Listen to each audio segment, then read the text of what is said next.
Bismillahirrahmanirrahim. Alhamdulillahirabbil alamin. Wassalatu wassalamu ala asyrafil anbiya'i wal mursalin wa ala alihi wa sahbihi ajma'in. Asyhadu an la ilaha illallah wa asyhadu anna Muhammadan abduhu wa rasuluh. Rabbi shrah li sadri wa yassir li amri wahlul 'uqdatam min lisani yafqahu qawli.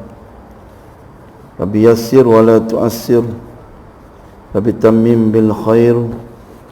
Subhanaka la ilma lana illa ma 'allamtana innaka antal alimul hakim. La hawla wa la quwwata illa billahil aliyyil azim. La hawla wa la quwwata illa billahil aliyyil azim. La hawla wa la quwwata illa billahil aliyyil azim. Yang dikasihi lagi dihormati Tuan Imam dan pengurusi sasah pimpinan Surah Al-Aziz, ibu-ibu, bapak-bapak, muslimin muslimat yang dirahmati Allah sekalian, Assalamualaikum warahmatullahi wabarakatuh.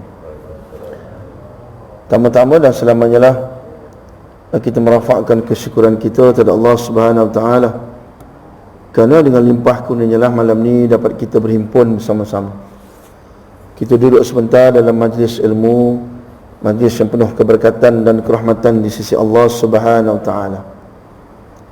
Dan jangan lupa kita panjatkan kesyukuran yang tidak terhingga kepada Allah Subhanahu Wa Taala atas nikmat Islam dan nikmat iman yang Allah Subhanahu Wa Taala kurniakan kepada kita. Mudah-mudahan ianya berkekalan sehinggalah kita kembali menghadap Allah Subhanahu Wa Taala kelak. Amin ya rabbal alamin. Muslimin muslimat yang dirahmati Allah sekalian, alhamdulillah kita baru je menyambut hari kemerdekaan negara kita yang ke-66. Dan 16 September baru ni kita menyambut hari penubuhan negara Malaysia yang ke-60. Tuan-tuan, kalau ikut umur 60, 66 ni, kalau orang lah, biasa kalau umur-umur macam tu, ada setengah-setengah tu jantung dah bypass. Ada yang kencing manis darah tinggi ni dah jadi rakan karib. Ada setengah-setengah tu buah pinggang pun dah dialisis. Mana nak ceritanya umur 60, 66 ni macam-macam penyakit dah ada dah. Kan? Tapi adakah tuan-tuan, dengan sambutan kemerdekaan yang ke-66 dengan penubuhan negara kita yang tahun ke-60 tahun ni sama dengan masyarakat yang ada di luar sana? Itu soalannya. Kalau kita tengok kes dadah, tuan-tuan, kes dadah untuk tahun 2023 tahun ni, untuk tempoh 3 bulan yang pertama sebanyak 103,760 kes dilaporkan. Ini saya ambil angka ni daripada buletin utama 11 Julai baru ni. Mana sehari 1,153 kes. 95% adalah laki-laki. Dan negeri yang paling tinggi adalah Kedah, yang kedua Johor, yang ketiga Selangor. Dan 60% daripada penagih dadah ni, tuan-tuan, berusia 19 ke 39 tahun. Maknanya orang muda. Dan kalau kita tengok pula kes buang bayi, untuk daripada tempoh tahun 2000 sehingga tahun 2022, maknanya tempoh 3 tahun, sebanyak 256 kes dilaporkan. Maknanya sebulan ada 7 kes buang bayi. Tempat hotspot mereka buang bayi ni, tuan-tuan, yang pertama di rumah, yang kedua di tempat sampah. Dan dalam top 10 senarai, di antaranya loji najis dan juga masjid. Dan kalau kita tengok pula kes bunuh diri tahun 2022, tempoh 6 bulan pertama, ada 467 kes dilaporkan. Mana sehari 3 kes bunuh diri berlaku. Dan yang paling ramai adalah perempuan, 83.5%. Tak tengok lagi jenayah ragut, tak tengok lagi jenayah pecah rumah. tak tengok lagi jenayah-jenayah yang lain. Tuan-tuan, angka yang saya sebut ni tuan-tuan, yang kita dengar seram ni, dia berlaku di keliling kita. Dan yang lebih malang lagi, kita duduk dalam masyarakat yang sebegini rupa.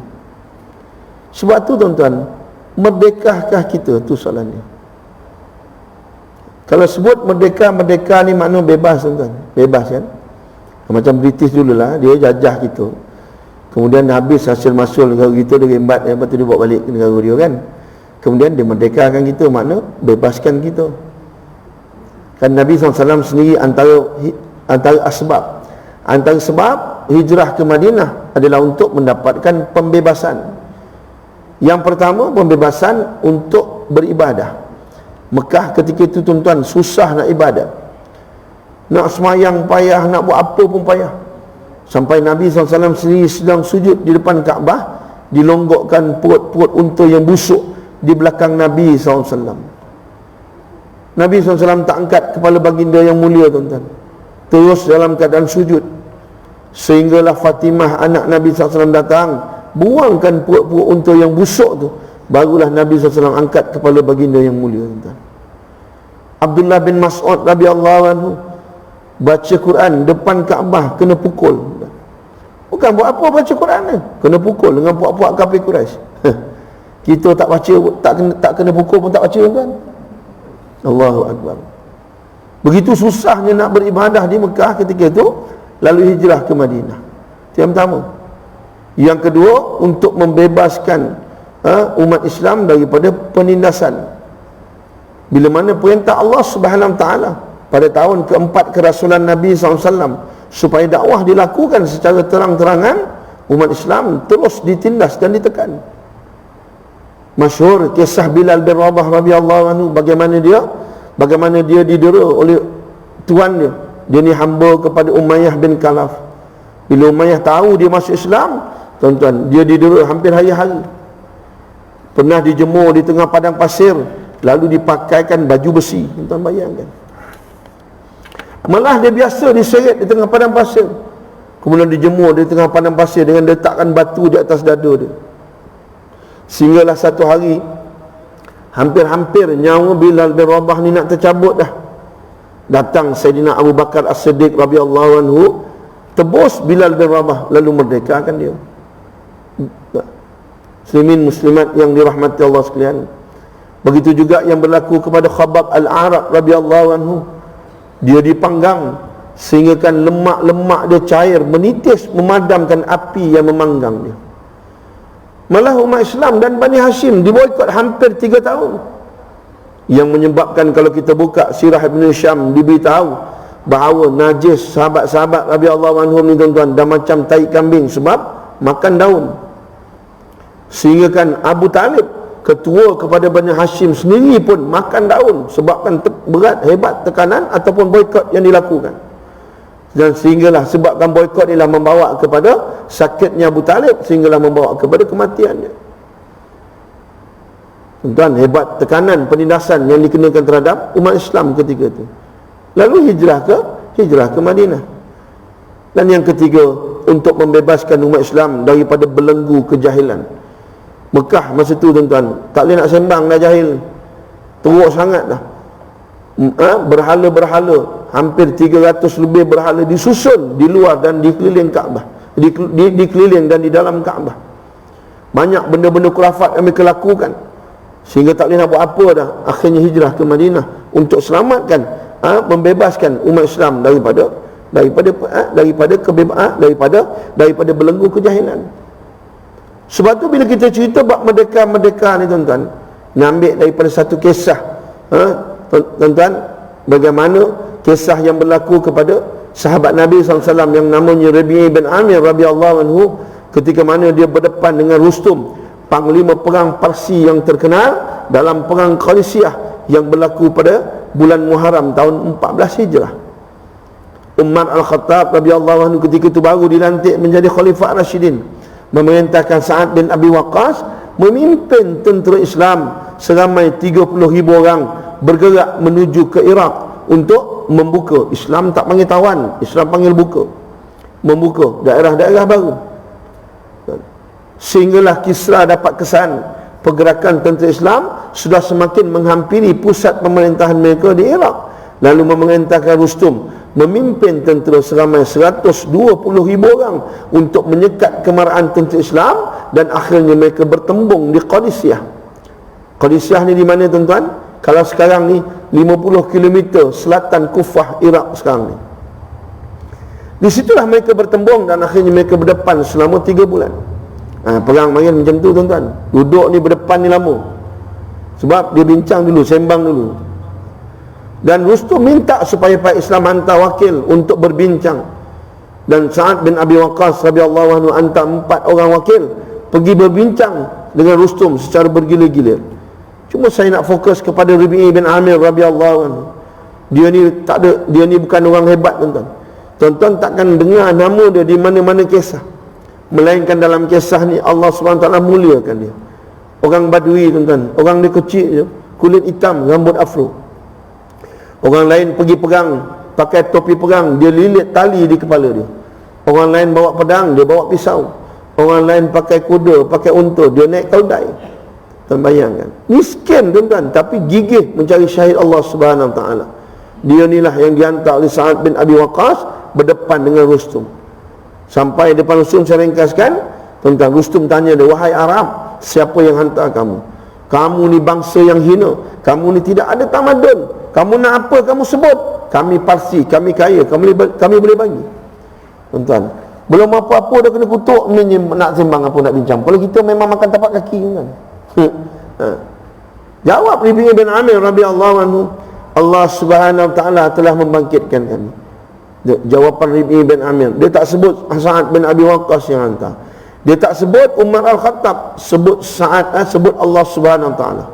Allah Subhanahu Wa Taala telah membangkitkan kami untuk mengeluarkan sesiapa sahaja yang dia kehendaki, iaitu mengeluarkan manusia daripada perhambaan sesama manusia kepada menghambakan diri hanyalah kepada Allah Subhanahu Wa Taala, mengeluarkan manusia daripada kesempitan dunia kepada keluasan akhir Allah Subhanahu Wa Taala, dan mengeluarkan manusia daripada kezaliman agama-agama kepada keadilan Islam. Lalu dia bangkitkan kami dengan agamanya untuk kami seru mereka. Makna kami datang ni bukan nak perang, tapi lebih kepada nak berdakwah.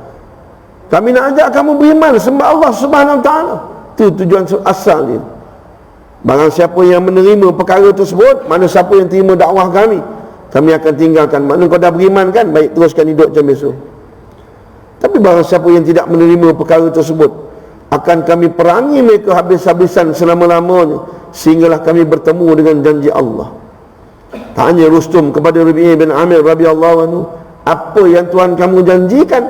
Jawab Rabi'i bin Amir radhiyallahu anhu, kemenangan kepada yang hidup, syahid kepada yang mati. Ni baru jiwa yang kata jiwa merdeka, yang betul-betul orang yang merdeka ni tuan. Tak takut walaupun apa pun melainkan Allah Subhanahu Wa Taala. Walaupun dia tahu depan dia tu Rustum, satu panglima perang yang hebat daripada kerajaan yang cukup hebat. Tuan, Parsi ni dulu dia dengan Rom ni macam Amerika dengan Rusia sekarang ni tuan. Tak takut dia. Dia tahu siapa depan dia, tapi dia jawab tuan, dengan penuh yakin, sebab jiwa dia merdeka. Sebab itulah tuan-tuan, Islam ni membawa misi kemerdekaan yang paling tinggi, iaitu membebaskan perhambaan sesama manusia dan menghambakan diri hanyalah kepada Allah Subhanahu Wa Taala semata-mata. Sebab itulah tuan-tuan, firman Allah Subhanahu Wa Taala dalam surah Az-Zariyat, "Wa ma khalaqtul jinna wal insa illa liya'budun." Tidak aku ciptakan jin dan manusia illa liya'budun, melainkan mengabdikan diri kepada aku, kata Allah Subhanahu Wa Taala.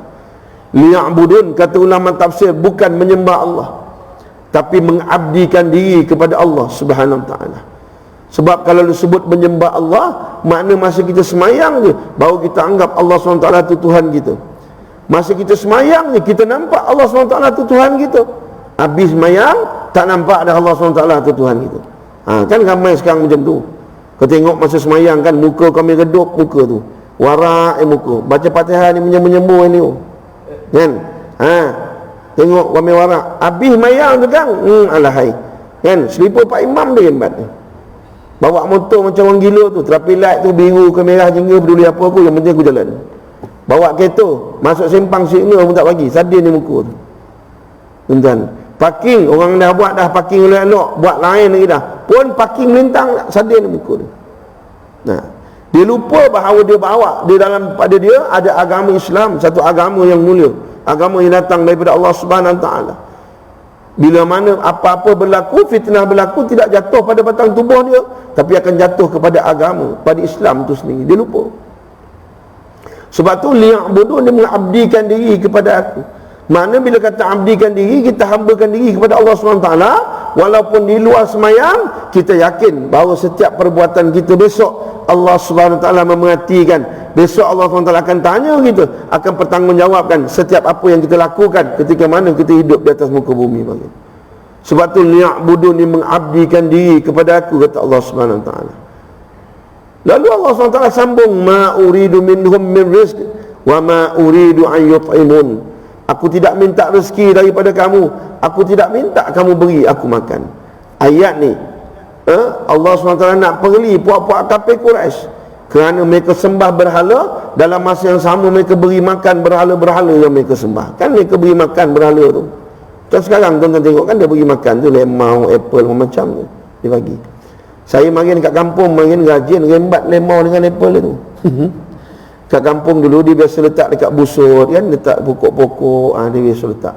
Saya perhati je dengan kawan saya, dia belah tu memang saya sebat. Kan biasa letak tu lemau, lemon, apple, minyak kelapa. Minyak kelapa tu saya tak ambil lah kan. Yang lain-lain tu saya sebat. Besok dia datang, dia tengok dah tak ada buah, dia kata cantik Tuhan aku dah makan. Dia tak tahu kita orang yang hebat. Sekarang ni tak dah tuan-tuan, dia tak dah dekat pusuk-pusuk, jarang dah dia jumpa. Dekat rumah dia tak buah tu, tapi dia tak dah buah yang original, dia tak yang plastik. Tuhan dia boleh tipu je main tu. Allahu Akbar. Muslimin muslimat yang dirahmati Allah sekalian. Sebab tu kata Allah SWT, tugas kamu abdikan diri kepada aku. Aku tidak minta rezeki daripada kamu, aku tak minta kamu beri aku makan. Malah kata Allah SWT, innallaha huwar razzaq, akulah yang beri rezeki pada kamu. Tuan-tuan, kita ni daripada kecil marin sampai sekarang, umur sampai sekarang ni, pinggang saya 42, 46 ni kan, mentadara hari ni siapa bagi makan? Siapa yang bagi rezeki pada kita? Bukan Allah SWT bagi rezeki ke? Tak Ustaz, saya pasal saya pandai berniaga, tu yang saya kaya sekarang. Tak, saya dulu belajar tinggi Ustaz, Amerika je 4 tahun. Tu yang saya balik, jawatan saya tinggi, jadi gaji saya besar. Tuan-tuan, kalau sebab niaga lah boleh kaya, kalau sebab kata kamu berniaga tu kamu kaya, berapa ramai orang yang berniaga bungkus, gulung tikar, muflis, bankrupt dan sebagainya.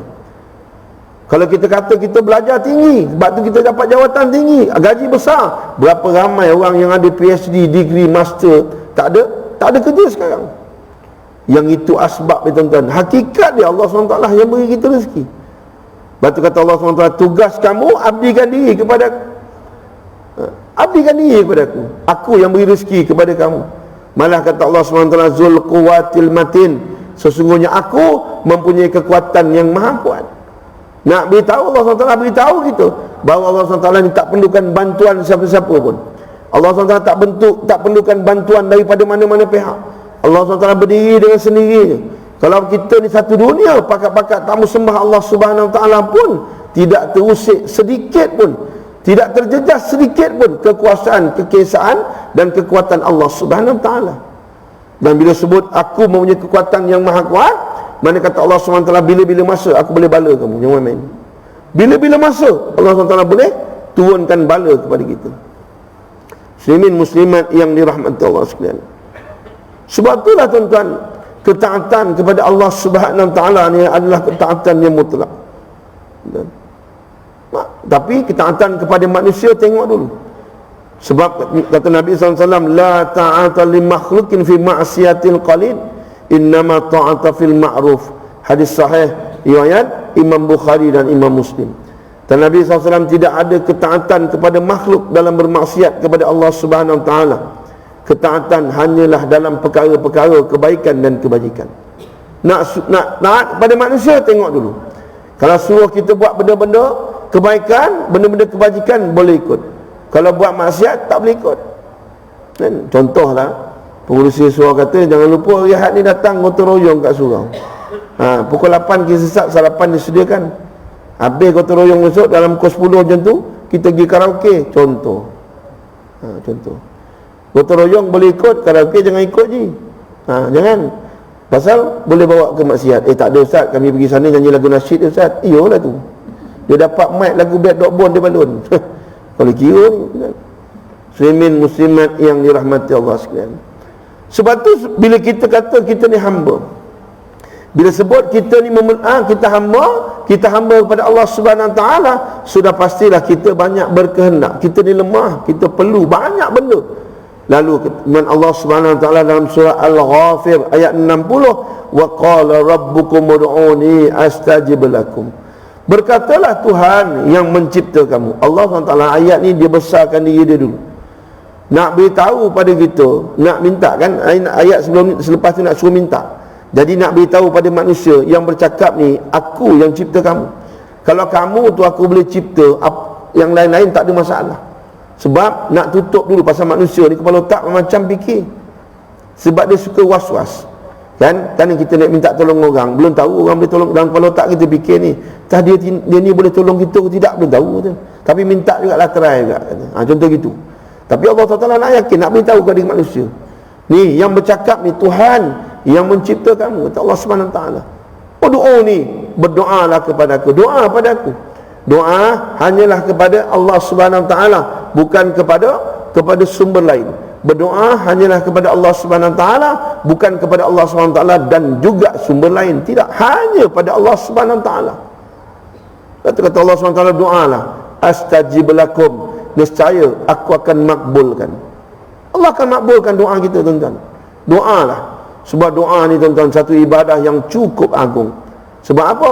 Bila mana kita beribadat, bila kita berdoa, yang pertama sifat ubudiyah, perhambaan kita kepada Allah SWT, menyelahkan sifat ubudiyah, perhambaan kita kepada Allah SWT. Itu yang pertama. Yang kedua, menunjukkan kita ni lemah, kita ni berhajat pada Allah SWT. Dan yang ketiga, pengakuan bahawa inilah dia kudrah, kekuasaan Allah SWT. Sebab tu doa ni satu ibadah yang paling agung. Sebab tu doa ni juga dikira ibadah. Ibadah tu juga dikira doa. Kata Nabi SAW, ad-du'ahu wal ibadatu. Hadis riwayat Abu Daud dan Imam At-Tirmizi. Sesungguhnya doa itu juga merupakan ibadah, tuan-tuan. Jadi doa, minta dengan Allah SWT. Saya kata Allah SWT, astajib lakum, aku akan makbulkan. Kata Nabi SAW, tidak ada seorang pun yang berdoa melainkan akan dimakbulkan oleh Allah Subhanahu Wa Taala, kecuali dalam doa dia mengandungi dosa dan juga pemutus silaturahim. Doa, tuan-tuan, Allah akan makbulkan doa kita. Kecuali dalam doa jangan ada dosa lah. Kan minta, ya Allah, lama dah main nombor, ya Allah, tak kena-kena, tolonglah ya Allah. Hari Ahad ni kalau tak dapat first prize pun tarik pun jadilah. Contoh doa macam tu kan, sampai mampu tak dapat. Yang pertama. Yang kedua, jangan ada pemutus silaturahim. Contohlah mak-mak kat belakang doa, ya Allah, janganlah bagi aku jumpa silihah. Semak perut tengok Kalau jumpa orang manjang, tunjuk orang kemas. Kau tak ada pun cerita pasal laki, pasal anak. Macam dia seorang ada laki, ada anak. Contoh macam tu, contoh. Mana mutus silaturahim, tak boleh. Dan Allah SWT akan makbulkan doa kita dalam 3 cara. Yang pertama, kita doa-doa makbul terus. Pertama. Yang kedua, kita doa minta dengan Allah SWT. Tuan-tuan, Allah SWT tak bagi kat dunia, Allah SWT tangguhkan di akhirat besok. Kata Nabi SAW, barang siapa yang tahu kelebihan doa dia ditangguhkan di akhirat, saya dia minta supaya semua doa-doa dia di dunia ni ditangguhkan di akhirat. Kita minta ni macam-macam, kita minta tak dapat-dapat kat dunia ni. Sampai berdetik dalam hati kita ni, Allah SWT tak dengar ke doa kita, tak ada. Rupa Allah SWT simpan, tuan-tuan. Besok kita balik tu Allah SWT, kita masuk syurga kan. Amin ya Rabbal Alamin. Kita masuk syurga, tengok-tengok yang kita minta kat dunia main semua tu. Kita pun lupa dah apa yang kita minta. Dan Allah SWT tak lupa, tuan-tuan, kita je lupa. Dia bukan pasal Melayu, dia manusia. Bukan Melayu dia mudah lupa, manusia tu memang mudah lupa, tuan-tuan. Nasia tu makna lupa lah, tuan-tuan. Lupa dah. Dulu kat dunia dia minta basikal ajak, tak dapat. Tengok-tengok kat syurga dapat basikal ajak, racing dengan Pak Imam dalam syurga, dapat basikal ajak. Allahu Akbar. Dan yang ketiga, Kita doa, kita minta dengan Allah SWT, Allah SWT tak bagi apa yang kita minta, tapi Allah SWT bagi yang semisal dengannya. Contohlah kita minta ni macam-macam, kita minta ni dengan Allah SWT macam-macam, kita minta naik gaji, naik pangkat, macam-macam, minta projek, tak dapat-dapat. Tapi Allah SWT bagi benda lain. Allah SWT selamatkan anak-anak kita daripada gejala sosial. Anak-anak, Allah SWT berjayakan anak-anak kita, peksa dapat exam, mengaji sampai Jordan dan sebagainya. Rumah kita tu orang lain masuk dah kena pecah. Rumah kita solek tu gantung dengan kunci-kunci kat gate, lupa nak lock. Orang tak masuk. Start kereta tu bismillah pun tidak, tahu-tahu sampai Kota Baru. Allah SWT selamatkan perjalanan kita. Bukan ni yang semisal dengan dia. Sebab kita ni tuan-tuan, kita doa, kita ikut nafsu kita. Kita tak ikut, kita tak tahu benda tu baik ke tidak, kita tak tahu, kita minta ya. Allah SWT yang maha mengetahui kan. Sebab tu kata Allah SWT dalam surah Al-Baqarah, wa asa an takrahu syai'an wa huwa khairul lakum wa asa an tuhibbu syai'an wa huwa syarrul lakum. Boleh jadi kamu benci kepada sesuatu perkara, tapi itulah yang memberi kebaikan kepada kamu. Dan boleh jadi kamu benci, kamu suka kepada sesuatu perkara, tapi itulah yang memberi kemudaratan kepada kamu. Sebab kita tak tahu tuan-tuan. Kita main minta ya. Kadang minta macam-macam, ya Allah bagilah aku projek, ya Allah. Tak dapat projek, ya Allah. Kan? Dapat pun projek 100,000 tu pun kadang-kadang payment kena game contoh. Minta macam-macam, minta projek. Satu hari tiba-tiba Allah makbulkan dapat projek 20 juta, tak nampak dah kat surau. Tak nampak.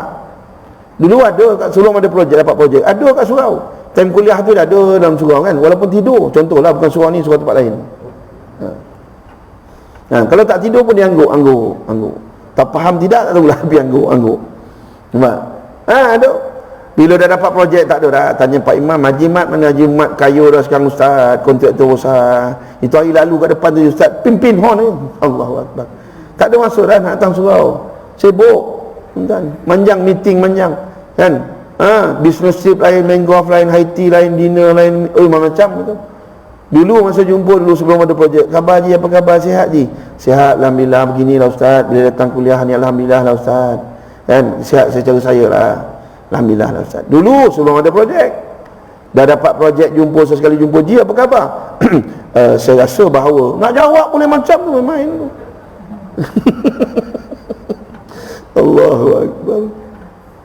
Muslimin muslimat yang dirahmati Allah sekalian. Baik, yang kedua, Islam ni tuan-tuan, dia meluaskan kemerdekaan daripada segi sudut Islam.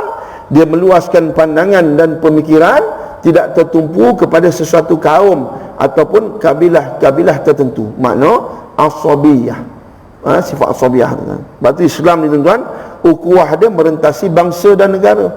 Batu Islam ni tuan-tuan, kedatangan Islam tu sendiri bertujuan membawa mesej dan sifat kemerdekaan, iaitu merdeka daripada pemikiran jumud, tidak tertumpu hanya pada kaum dan sesuatu bangsa sahaja.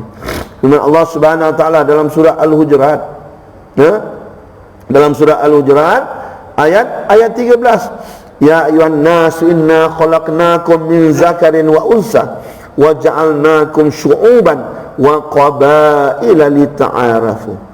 Allah Subhanahu Wa Taala, wahai manusia, sungguh kami ciptakan kamu min zakarin, daripada seorang laki-laki. Seorang laki-laki mana daripada Nabi Adam alaihissalam. Mana jadikan kita laki-laki. Wa unsa, unsa perempuan, mana daripada Siti Hawa, mana jadikan kita perempuan. Tak cukup jadikan kita laki-laki dan perempuan, wa ja'alnakum syu'uban, dan kami jadikan kamu pula berbangsa-bangsa. Syu'uban, berbangsa-bangsa. Kemudian tak cukup dengan berbangsa-bangsa, kan, wa qabailah, berqabilah-qabilah, mana bersuku-suku. Supaya apa? Supaya lita'arafu, supaya kamu mengenal di antara satu sama lain. Sebab tu bila jadikan lelaki dan perempuan, kemudian jadikan kamu berbangsa-bangsa, kemudian jadikan kamu pula bersuku-suku, supaya kamu mengenal di antara satu sama lain, barulah meriah hidup itu. Dan bila kita dah kenal tu kan kita baik. Dan kita baik, kita kenal. Tak adalah kita tumpu pada satu-satu bangsa je. Tak adalah tumpu pada bangsa kita je. Sebab tu dalam, tak banyaklah dalam surau ni pun. Dalam surau ni, bukan semua Melayu asli. Bukan. Semua bukan Melayu asli. Ada yang Minang ada, Jawa ada, Banjar ada, Bugis ada. India, Pakistan, Bangladesh, semua ada tuan. Jadi bila kita mengenal tuan kan kita banyak belajar tu. Tosa kata adat, bab mentedarah pun tak menantangan dah. Kan? Bab mentedarah kan, Minang cara Minang, Melayu cara Melayu masak, Bugis cara Bugis, Banjar cara Banjar, barulah seronok hidup kita. Tak adalah kita terkongkong aja dalam pada bangsa kita saja. Macam mana yang berlaku kepada negara Afghanistan. Tuan, negara Afghanistan satu negara yang cukup kuat dasar asabiah mereka. Sebab tu kalau tuan-tuan tengok sampai sekarang mereka tak aman. Sebab apa tuan? Afghanistan ni lantiklah siapa pun jadi Perdana Menteri, lantiklah siapa pun jadi Presiden, mereka takkan dengar cakap, melainkan mereka akan dengar cakap ketua suku mereka. Tuan-tuan kena ingat, Afghanistan itu dia ada 7 suku teras yang menjadikan negara tu negara Afghanistan. Yang pertama Pashtun, dia mewakili 40%. Yang kedua dia ada Tajik, kemudian dia ada Turkmen, kemudian dia ada Uzbek, kemudian dia ada Hazara. Hazara ni muka macam Cina. Hazara dengan Uzbek ni lebih kurang. Kalau kita tengok dah lama baru kita beza. Kalau tidak sekali imbas tak perasan. Tapi Hazara ni tak, walaupun tak ramai, dia 15%, tapi dia 90% adalah Syiah. Kemudian dia ada 2 lagi suku kaum serpihan daripada Parsi, iaitu Balok dan juga Aimaq. Mereka ni lah yang menjadikan negara tu negara Afghanistan. Campur-campur lagi suku-suku kecil lain banyaklah. Ni suku yang utama. Tuan. Lepas tu mereka tetap berpegang teguh kepada apa ni, Allah suku dia. Dia tak peduli orang lain. Sebab tu Afghan ni tuan-tuan sampai sekarang tak aman. Sebab apa? Mereka takkan dengar cakap siapa pun dilantik jadi ketua, melainkan ketua mereka.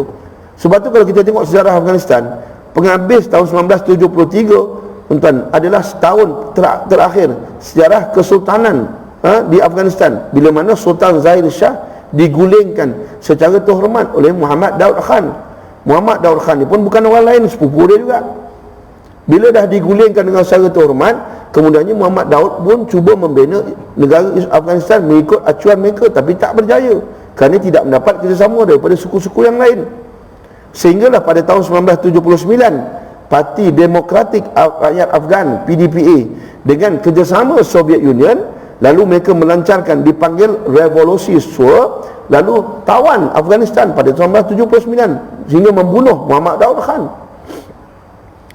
Tuan-tuan, ketika itulah Soviet Union sudah mula masuk dalam Afghanistan.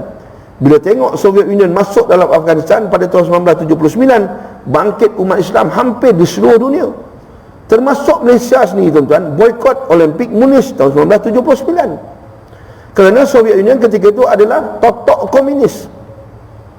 Jadi tuan-tuan, komunis ni tuan, bagi mereka tak ada agama. Bagi mereka agama ni menyusahkan. Tuan.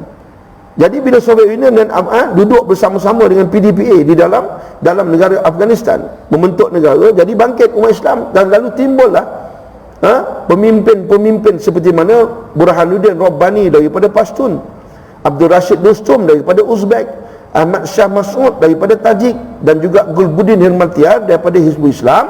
Lalu mereka membentuk gerakan yang dipanggil Gerakan Mujahidin dengan tuan-tuan, kemudian dengan kerjasama dengan pejuang-pejuang Islam dari seluruh dunia, termasuk Malaysia ni. Malaysia ni kalau ikut KDN punya rekod ada dekat 1000 orang tuan-tuan, ustaz-ustaz yang pergi belajar. Kononnya mereka belajar di Peshawar, tapi mereka masuk daripada Peshawar tu, mereka masuk ke Afghan, join Mujahidin, serang Afghanistan, serang Soviet Union tuan-tuan. Kemudian dengan bantuan keuangan daripada Amerika dan juga persenjataan, keuangan dan persenjataan daripada Amerika, lalu mereka serang Soviet Union. Berapa tahun mereka serang? 13 tahun tuan. 13 tahun. 1991 runtuhnya Soviet Union. Jadi pengaruh Soviet Union di Afghanistan pun semakin lemah. Bila Soviet Union mula keluar daripada Afghanistan, tinggallah Jeneral Najibullah ketika itu memerintah dalam keadaan serba kekurangan. Akhirnya Mujahidin berjaya menawan Afghanistan pada tahun 1992. Dan bila menang pula tuan-tuan, lalu dilantik Gulbuddin Hirmatiar menjadi presiden tuan-tuan Afghanistan, tapi tidak disetujui oleh puak-puak yang lain kerana mereka merasakan mereka yang lebih layak memerintah, mereka yang lebih layak jadi presiden.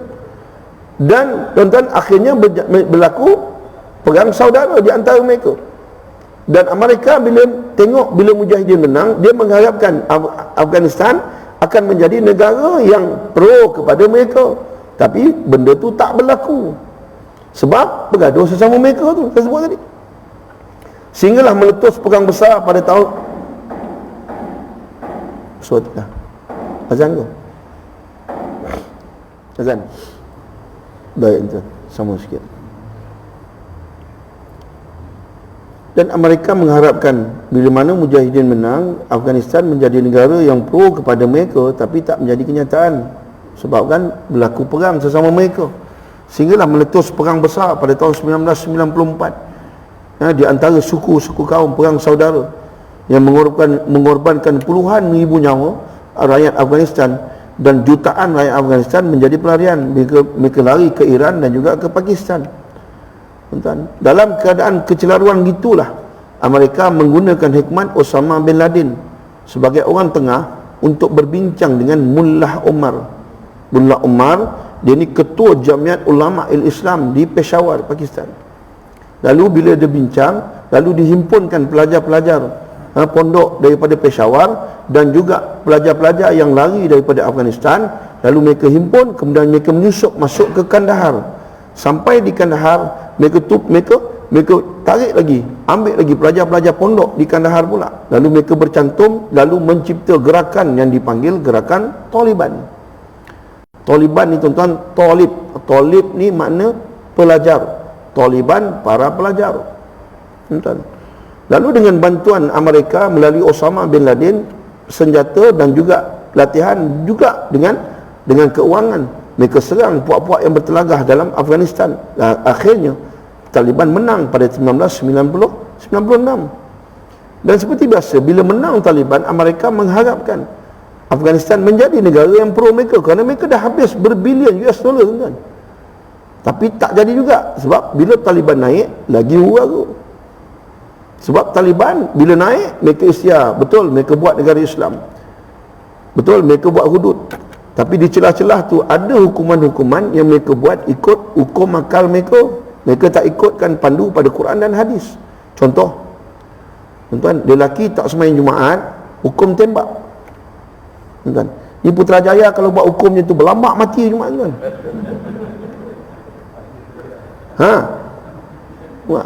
Lumpuh Putrajaya. Muslimat tak pakai nikab, hukum tembak. Nikab dia bukan setakat tutup di muka gini, tuan-tuan, dia selubung tu macam telekong tu, tapi dibuat jaring di muka, nampak sikit. Kalau masa saya pergi Kabul, di Kabul tu pun ada lagi pakai, kalau keluar tu lagi ramai, dan di daerah-daerah lain ramai lagi masih pakai nikab macam tu. Ni lelaki-lelaki kalau tak berjambang, tak berjanggut, dianggap pengintip Amerika, hukum tembak. Bayangkan kalau muka jenis tak berjambang, tak berjanggut, jenuh nak menanam, tuan-tuan. Allahu Akbar. Banyak hukuman-hukuman yang mereka buat ikut hawa mereka. Dan Osama bin Laden bila melihatkan kejayaan Taliban menumpaskan Mujahidin, lalu dia berpaling tanah daripada Amerika, lalu mencipta gerakan yang dipanggil Al-Qaeda, lalu membina rangkaian hampir di seluruh dunia. Tuan-tuan, berapa lama mereka perintah? Sampailah bila mana berlakunya peristiwa serangan 11 September 2001 WTC. Tuan-tuan, dengan serangan inilah, tuan-tuan, mereka automatik menuduh Al-Qaeda, tuan-tuan, bertanggungjawab. Walaupun kita tahu WTC tu banyak dah konspirasi didedahkan sebab mereka yang buat sendiri. Contohlah saya bagi antaranya, tuan-tuan, hari tu hari berlaku kejadian Yahudi ni 2000 orang tak kerja, tuan-tuan. Tak mungkin kan, tak mungkin hari yang sama Yahudi semua pakai MC, tak ada. Tak mungkin. Banyaklah tuan-tuan boleh tengok di internet bagaimana konspirasi yang berlaku WTC ni. Tapi natijah dia, tuan-tuan, dengan WTC yang dia buat, tuan-tuan, dia dapat dua negara, Afghanistan dan juga Iraq. Tuan-tuan, Iraq tu satu kisah lain. Jadi bila berlaku serangan WTC 11 September 2001, akhirnya tiga CIA lalu melancarkan satu operasi dipanggil Operation Jawbreaker. Operation Jawbreaker yang di bawah restu Setiausaha Negara ketika itu, saya lupa nama dia. Lalu dihantar 3 orang CIA pergi ke Tajikistan untuk masuk ke Afghanistan melalui Tajikistan di belah utara Afghanistan. Sebab apa, tuan-tuan? Taliban tidak berjaya menguasai daerah belah utara. Belah utara, Abdul Rashid Dostum, Jeneral Fahmi mewakili Tajik, Abdul Rashid Dostum tadi daripada Uzbek. Mereka ni yang kontrol. Lalu mereka namakan Perikatan Tentera Utara. Lalu dengan mereka ni lah, ya, CIA berkira-kira dengan mereka. Tuan-tuan, CIA datang ke Afghanistan, masuk ikut Tajikistan tu tuan-tuan, bawa cash money 3 juta US dollar. 3 juta US dollar ni tuan-tuan, kalau duit kita sekarang 14 juta ringgit Malaysia. Kalau duit Afghan sekarang ni 222 juta. Yang main-main tuan-tuan, melorot serban. Duit jangan main-main. Kita maki orang ambil rasuah ni kan, maki rapat ni kan, maki orang tu tumbuk meja terbalik cawan, marah orang ambil rasuah. Takut-takut kita besok orang bagi 50 berhemat. Pasal kita tak kena lagi hujan duit ni tuan-tuan, jangan main-main. Dengan 3 juta ni lah dia agih-agihkan kepada komandan-komandan tentera. Lalu mereka bergerak dengan bantuan. Tuan-tuan boleh tengok movie, tajuk dia 12 Strong, 12 kuat strong kuat lah. 12 Strong. Tuan-tuan tengok, yang hero dia yang berlakon cerita Thor tu, tu hero dia. Dia ceritakan bagaimana dia adaptasi daripada kisah benar, bagaimana Amerika masuk ke Afghanistan untuk serang balik tentera Taliban. Mereka gunakan pengebom, pesawat pengebom yang di bawah ni cuma dapat dengan koordinat. Tuan-tuan boleh tengok sekarang dekat Netflix pun ada. Ustaz ada Netflix ke? Kau ingat aku malaikat ke? Ada, tuan-tuan boleh tengok. Itulah kisah dia, tuan-tuan akan tengok. Cuma dia tak ceritakan peranan CIA. Tuan-tuan, CIA ni 3 orang tuan. Mereka lah yang bawa duit, taburkan duit di seluruh tuan-tuan untuk Perikatan Utara. Lalu mereka hambat Taliban ni keluar, lari mereka ke Kandahar. Lalu memerintahlah mereka, dilantik Hamid Karzai menjadi presiden dan dilantik Abdul Rashid Dostum sebagai naib presiden Afghanistan ketika itu. Sampailah bila mana Joe Biden dilantik menjadi presiden Amerika yang baru. Kemudian dia umum supaya akan tarik tentera Amerika menjelang 11 September 2021 mengenangkan 20 tahun kejadian serangan WTC. Lalu dia buat keluar tentera bermula daripada bulan 6. Tengok-tengok bulan 7 Taliban serang Afghanistan. Mereka dapat balik Afghanistan cuma serangan 2 minggu saja. Dunia terkejut tuan-tuan, macam mana Taliban boleh dapat balik Afghanistan dengan perang 2 minggu. Rupanya bila kita cek balik, mereka dapat kerjasama daripada China adakan perjanjian dengan Taliban. Sign perjanjian, kami akan tolong kamu daripada segi senjata dan juga keuangan, dengan syarat kamu jangan ganggu urusan dalaman kami.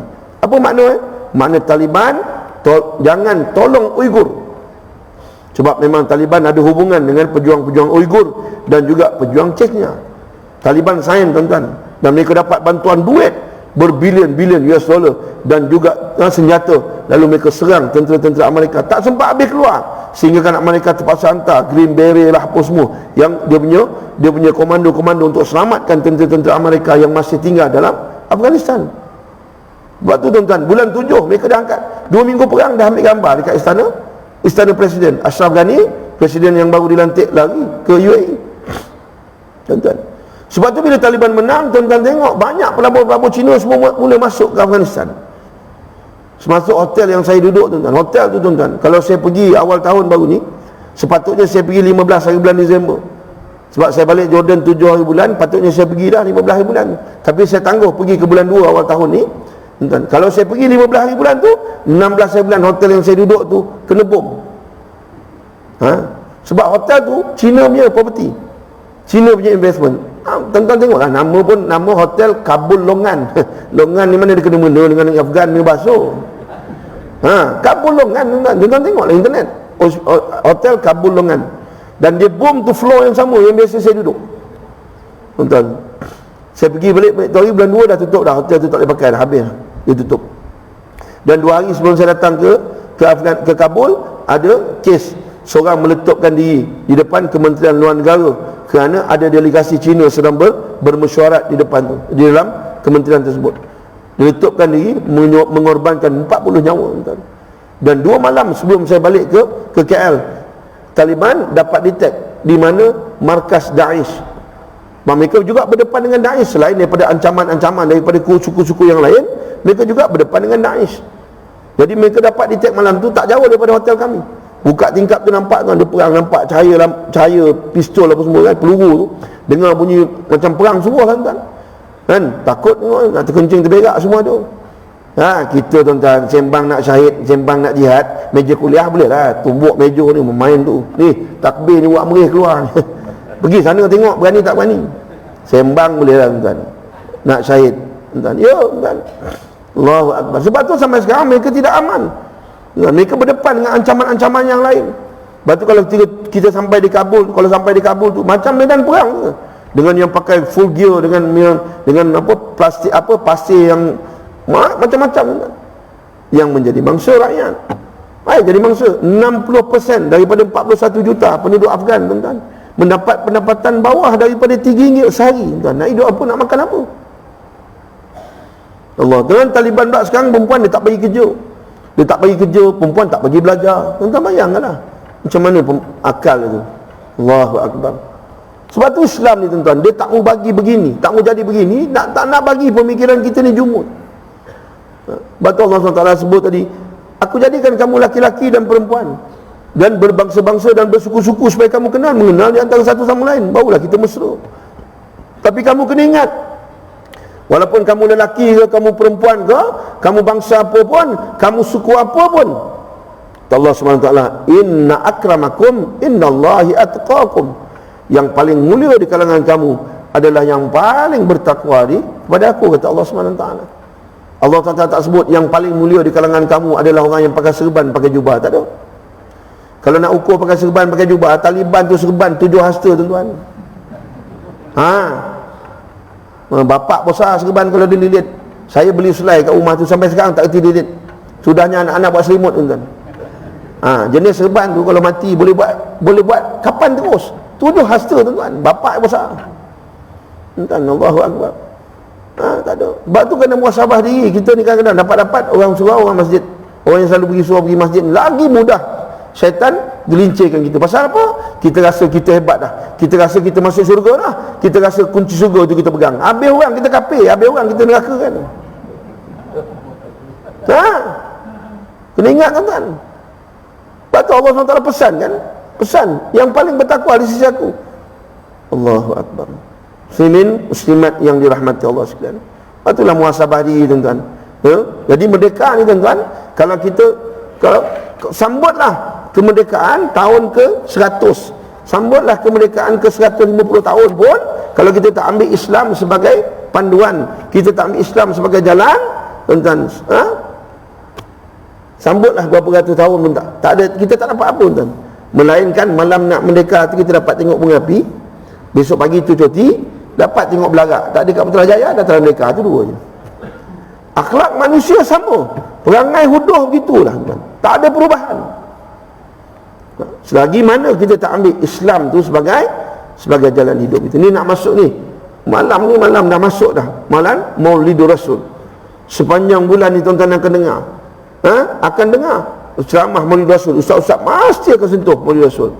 Tuan-tuan kalau jemput saya bulan depan, insya-Allah saya akan sentuh juga bab Maulidur Rasul. Berapa tahun dah kita duduk nak ngadap sambut Maulidur Rasul ni, tapi adakah akhlak kita ni macam mana yang Nabi SAW unjurkan tuan-tuan.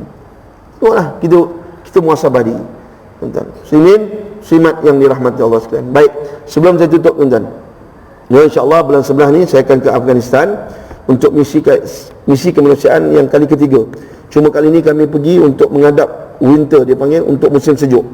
Saya akan pergi ke daerah Badakhshan, Kunduz dan Mazar-i-Sharif, kawasan di lemah-lemah Panjshir di belah-belah utara tuan-tuan.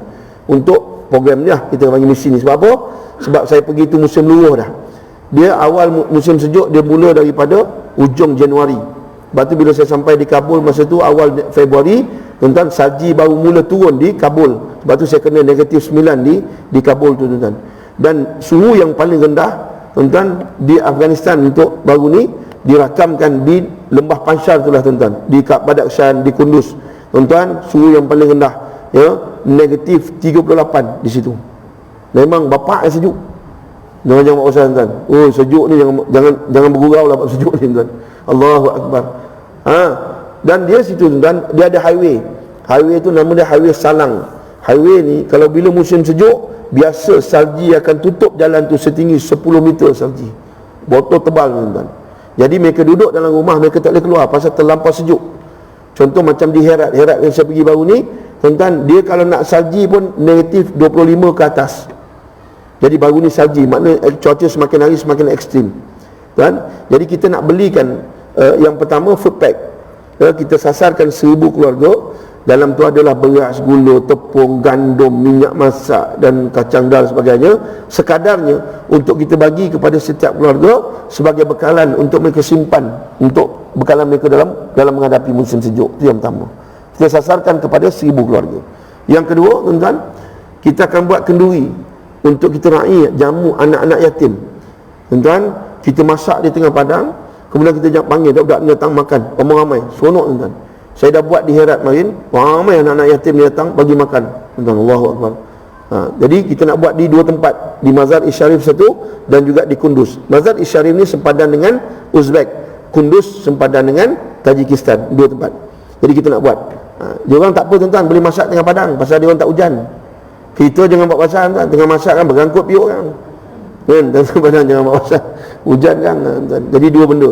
Jadi tuan-tuan, kalau tuan-tuan rasa nak berkongsi rezeki, macam biasa tabung ada di luar. InsyaAllah kalau tuan-tuan tak ada cash, QR code ada, account number pun ada, insyaAllah. Duit tuan-tuan, insyaAllah saya akan bawa bulan 11 nanti ke sana. 6 sampai 18 saya akan ada, 6 sampai 18 November saya akan berada di Afghanistan. Balik tu saya ada di Bangkok selama 2 hari untuk mesyuarat dengan NGO dan juga majlis ulama sekian lebih kurang gitulah.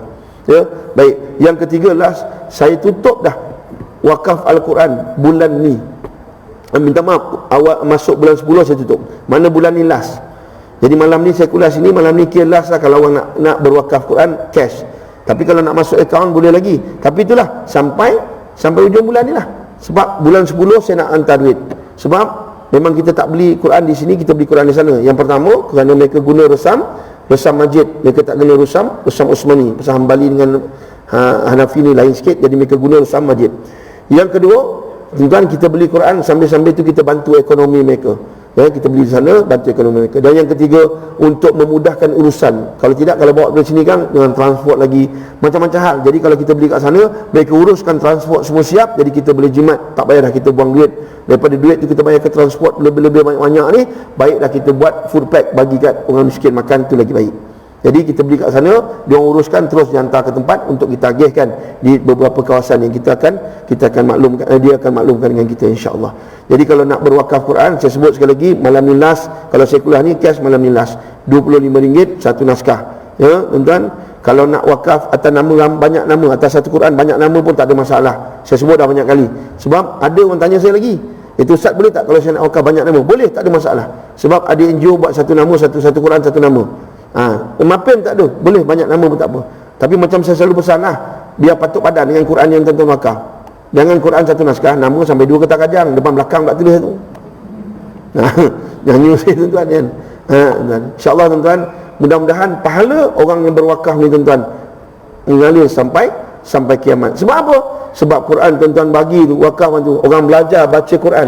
Bila dia pandai baca Quran, dia ajar pula orang lain baca Quran.